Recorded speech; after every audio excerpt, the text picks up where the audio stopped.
अनंत उपकारी भगवान शांतेश्वरी जी महाराज जैन संघ की आचार्य परंपरा में ऐसे अनेक महापुरुष हुए कि जिस आचार्य भगवंतों ने श्री संघ के ऊपर उपकार करने के लिए नए नए शास्त्रों की रचना की। द्वादशांगी आती है, जिस द्वादशांगी की रचना तीर्थंकर देव और गणधर भगवंतों ने की। अर्थ से द्वादशांगी का निरूपण तीर्थंकर भगवंतों ने किया। सचराचर सृष्टि का दर्शन परमात्मा ने कर लिया। वितरागता प्राप्त करने के बाद जब तीर्थंकर देवों की आत्मा विशुद्ध हो जाती है, राग द्वेष और अज्ञान समाप्त हो जाते हैं, उसके साथ धर्म महासत्ता तीर्थंकर देवों की आत्मा को सर्वज्ञत्व का प्रकाश भेंट में देती है। ऐसी कोई व्यवस्था भेंट की होती नहीं है, अंदर से ही वो केवल ज्ञान और केवल दर्शन प्रकट होता है। केवल वितरागता प्राप्त हुई हो तो तीर्थंकर देव की आत्मा जगत कल्याण नहीं कर सकती थी। मोक्ष मीन्स वितरागता, इतना ही गिन लो। हो सकता वितरागता, राग द्वेष चला गया, समाप्त हो गए और अपनी आत्मा शुद्ध हो गई। और अपनी आत्मा शुद्ध होने के हिसाब से मोक्ष बोल दो तो राग द्वेष खत्म हो जाने के साथ मोक्ष की प्राप्ति हो जाएगी। आत्म कल्याण तक आप पहुंच जाओगे। लेकिन जगत का कल्याण करने के लिए केवल वितरागता इनफ नहीं। आप मुझसे पूछो क्यों महाराज साहब, अल्टीमेटली जैन शासन का लक्ष्य तो वितरागता। नो डाउट, बात एकदम सच्ची है। वितरागता के लिए ही जैन धर्म का प्रयत्न चल रहा है और कुछ काम के लिए जैन धर्म का प्रयत्न नहीं चल रहा है। और वितरागता ही जैन धर्म का लक्ष्य है। छोटी से छोटी क्रिया से लगाकर बड़ा सा बड़ा तक, सामान्य कक्षा की आराधना से लगाकर जबरदस्त साधना, शरीर के ऊपर से चमड़ी निकल रही है और खंडक नाम के मुनि जबरदस्त साधना में चमड़ी निकल रही है। अब ताड़म वासरामी करके खड़े हैं, ये जबरदस्त साधना चल रही है और हम समझो कि हम नवकाशी का पचखान कर रहे हैं। बहुत छोटी आराधना, नवकाशी एकदम छोटी आराधना है और अपने शरीर के ऊपर से चमड़ी निकल रही है। और वो चमड़ी निकलने के साथ साधना चल रही है। साधना, और इस साधना से मोक्ष की प्राप्ति करने की है, वितरागता को प्राप्त करना है। लेकिन शास्त्र में ये बात बताई और शास्त्रकार ब्रह्मर्षि कहते हैं कि वितरागता प्राप्त कर लिया, इससे आत्मकल्याण हो जाएगा। लेकिन एक बात और भी है, जैन शासन में दो चीज सबसे महत्व की है, एक आत्मा की पवित्रता, एक दूसरे का कल्याण। पवित्रता और परार्थ, ये दो चीज है। तेरी आत्मा पवित्र होना, काम क्रोध अहंकार ईर्ष्या असूया गवा दावा झूठ चोरी, उनसे तेरी आत्मा मुक्त हो जाना, वो पवित्रता।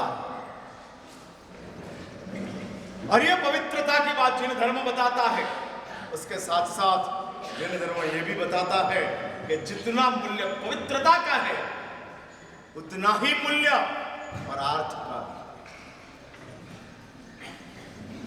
दूसरों का सन्मार्ग दिखा, हाँ सन्मार्ग, अरे सन्मार्ग दिखाने का काम परार्थ है। मार्ग के ऊपर लेके आना और सन्मार्ग के ऊपर चलते चलते चलते मोक्ष मार्ग, मोक्ष की प्राप्ति कराने की है, उसका नाम परार्थ है। और इस परार्थ, इसलिए जैन धर्म दो प्लेटफॉर्म के ऊपर खड़ा है। ये दोनों चीज जैन धर्म की ऑपरेटिंग सिस्टम है। ऑपरेटिंग सिस्टम बोलते हैं, आपके मोबाइल में दो तरीके की ऑपरेटिंग सिस्टम आती है, एक एंड्रॉइड आती है, एक एप्पल आती है। वैसे ही और जिसको ओएस कहते हैं, ऑपरेटिंग सिस्टम, और ऑपरेटिंग सिस्टम के ऊपर पूरा सिस्टम चलती है, वो बेस बनते हैं। वैसा जैन धर्म का बेस दो है, एक पवित्रता है। कुछ लोग ऐसे ही होते हैं कि महाराज साहब, हमारी कोई ऐसी ताकत नहीं है कि हम दूसरे को सुधार सकें, हम दूसरे को बचा सके, हम दूसरे के लिए कुछ कर सके, ऐसा हमारे पास कोई सामर्थ्य नहीं है। वो कहते हैं कि हम तो अपनी आत्मा की पवित्रता के बारे में कुछ करेंगे, और मेरी आत्मा काम क्रोध अहंकार ईर्ष्या से मुक्त हो जाए, संपूर्ण मुक्त बन जाए, उसके लिए मैं प्रयत्न करूंगा। और ऐसा कर करके वो आत्म कल्याण का मार्ग को प्राप्त कर लेते हैं। ये ऑपरेटिंग सिस्टम।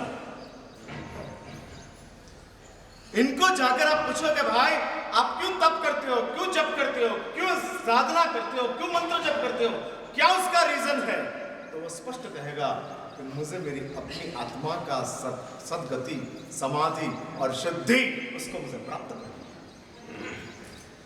है चाहिए। इसलिए समाधि हो तो सदगति मिलती है, सदगति हो तो शुद्धि प्राप्त होती है। ये साइकिल है, और ये साइकिल से आगे चलते जाते हैं।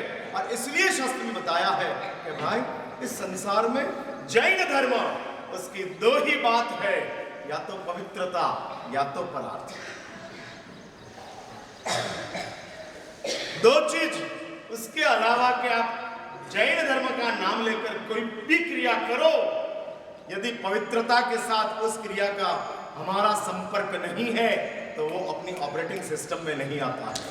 शास्त्र में ऐसे अनेक दृष्टांत दिखाते हैं और कहते हैं कि आत्मकल्याण के लिए जो जैन धर्म की व्यवस्था है बताई है, उसका लक्ष्य या तो आत्मकल्याण होना, ये संसार का परिभ्रमण खत्म हो जाए।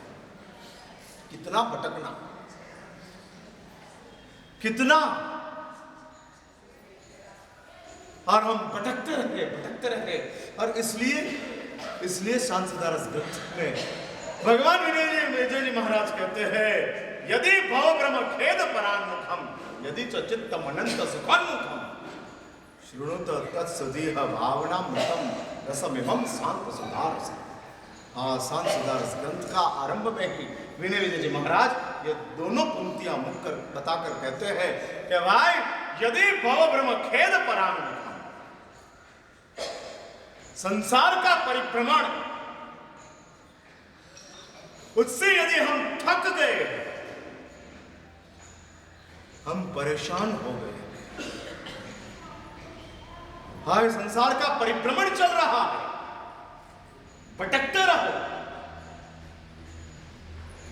बिना पता की यात्रा, उसका नाम परिभ्रमण। भ्रमण किसको कहते हैं? एड्रेस के साथ की यात्रा को मुसाफरी कहते हैं, और बिना एड्रेस का प्रवास को भ्रमण कहते हैं। भटकते हैं। और ये परिभ्रमण चल रहा,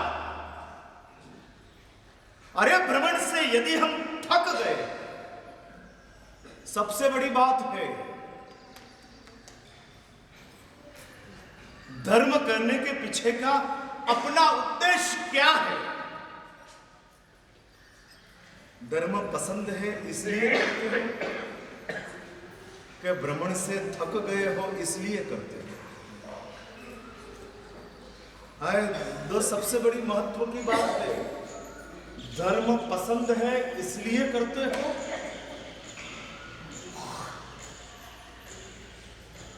तो वो धर्म पसंद है और इसलिए आप करते हो, वो आपकी चॉइस है। हाँ, वो आपकी चॉइस है। धर्म पसंद है और इसलिए हम करते हैं। महाराज साहब नौकर गिनने का अच्छा लगता और हम नौकर गिनते हैं। महाराज साहब तप करने का अच्छा लगता है और इसलिए हम तप करते हैं। और लोग ऐसे होते हैं कि महाराज साहब आमिल का बहुत अच्छा लगता है इसलिए आमिल कर लेते हैं। हाँ, आमिल का पसंद आ गया। ये सब चाइनीज फूड है। हाँ, चाइनीज फूड। आमिल में जो कुछ भी बनते हैं वो बिना ऑयल